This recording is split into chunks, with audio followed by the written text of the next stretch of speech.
بسم اللہ الرحمن الرحیم۔ نبی صلی اللہ علیہ وسلم نے نماز پڑھائی۔ ابراہیم نے کہا مجھے نہیں معلوم کہ نماز میں زیادتی ہوئی یا کمی۔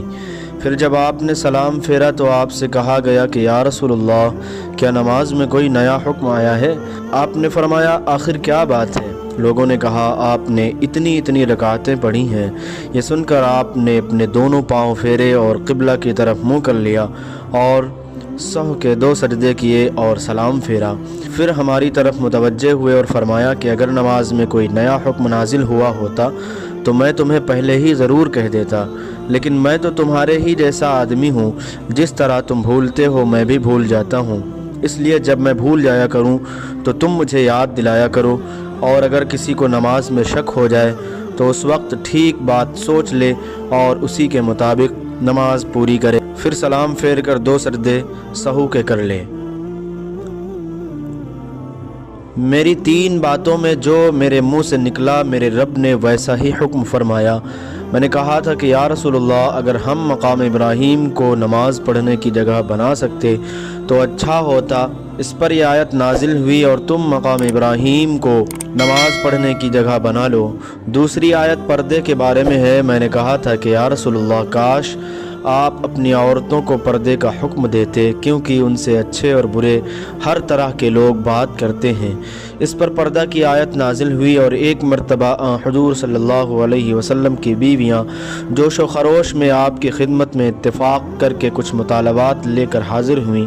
میں نے ان سے کہا کہ ہو سکتا ہے کہ اللہ پاک تمہیں طلاق دلا دیں اور تمہارے بدلے تم سے بہتر مسلمہ بیویاں اپنے رسول کو عنایت کریں، تو یہ آیت نازل ہوئی عسیٰ ربہ ان طلقکن ان یبدلہ ازواجا خیرا منکن۔ اور سعید ابن ابی مریم نے کہا کہ مجھے یحییٰ بن ایوب نے خبر دی، کہا کہ ہم سے حمید نے بیان کیا، کہا میں نے حضرت انس رضی اللہ عنہ سے یہ حدیث سنی۔ لوگ قباء میں فجر کی نماز پڑھ رہے تھے کہ اتنے میں ایک آنے والا آیا۔ اس نے بتایا کہ رسول اللہ صلی اللہ علیہ وسلم پر کل وحی نازل ہوئی ہے اور انہیں کعبہ کی طرف نماز میں منہ کرنے کا حکم ہو گیا ہے۔ چنانچہ ان لوگوں نے بھی کعبہ کی جانب منہ کر لیے، جبکہ اس وقت وہ شام کی جانب منہ کیے ہوئے تھے، اس لیے وہ سب کعبہ کی جانب گھوم گئے۔ نبی کریم صلی اللہ علیہ وسلم نے بھولے سے ظہر کی نماز ایک مرتبہ 5 رکعت پڑھی ہیں۔ عبداللہ بن مسعود رضی اللہ عنہ نے فرمایا کہ پھر آپ نے اپنے پاؤں موڑ لیے اور سہو کے 2 سجدے کیے۔ نبی کریم صلی اللہ علیہ وسلم نے قبلہ کی طرف دیوار پر بلغم دیکھا جو آپ کو ناگوار گزرا اور یہ ناگواری آپ کے چہرے مبارک پر دکھائی دینے لگی۔ پھر آپ اٹھے اور خود اپنے ہاتھ سے اسے خرچ ڈالا اور فرمایا کہ جب کوئی شخص نماز کے لیے کھڑا ہوتا ہے تو گویا وہ اپنے رب کے ساتھ سرگوشی کرتا ہے، یا یوں فرمایا کہ اس کا رب اس کے اور قبلہ کے درمیان ہوتا ہے، اس لیے کوئی شخص نماز میں اپنے قبلہ کی طرف نہ تھوکے، البتہ بائیں طرف یا اپنے قدموں کے نیچے تھوک سکتا ہے۔ پھر آپ نے اپنی چادر کا کنارہ لیا، اس پر تھوکا، پھر اس کو الٹ پلٹ کیا اور فرمایا یا اس طرح کر لیا کرو۔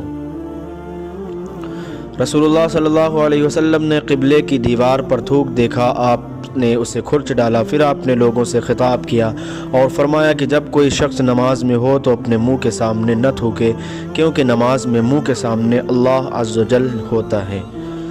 رسول اللہ صلی اللہ علیہ وسلم نے قبلہ کی دیوار پر رینٹ یا تھوک یا بلغم دیکھا تو اسے آپ نے کھرچ ڈالا۔ رسول اللہ صلی اللہ علیہ وسلم نے مسجد کی دیوار پر بلغم دیکھا، پھر رسول اللہ نے ایک کنکری لی اور اسے صاف کر دیا، پھر فرمایا کہ جب تم میں سے کوئی شخص تھوکے تو اسے اپنے منہ کے سامنے یا دائیں طرف نہیں تھوکنا چاہیے، البتہ بائیں طرف یا اپنے پاؤں کے نیچے تھوک لے۔ رسول اللہ صلی اللہ علیہ وسلم نے مسجد کی دیوار پر بلغم دیکھا، پھر رسول اللہ صلی اللہ علیہ وسلم نے ایک کنکری لی اور اسے صاف کر دیا، پھر فرمایا کہ جب تم میں سے کوئی شخص تھوکے تو اسے اپنے منہ کے سامنے یا دائیں طرف نہیں تھوکنا چاہیے، البتہ بائیں طرف یا اپنے پاؤں کے نیچے تھوک لے۔ رسول اللہ صلی اللہ علیہ وسلم نے مسجد کی دیوار پر بلغم دیکھا تو آپ نے ایک کنکری سے اسے کھرچ ڈالا اور فرمایا اگر تم میں سے کسی کو تھوکنا ہو تو اپنے چہرے کے سامنے یا اپنے دائیں طرف نہ تھوکا کرو، البتہ اپنے بائیں طرف یا اپنے بائیں قدم کے نیچے تھوک سکتے ہو۔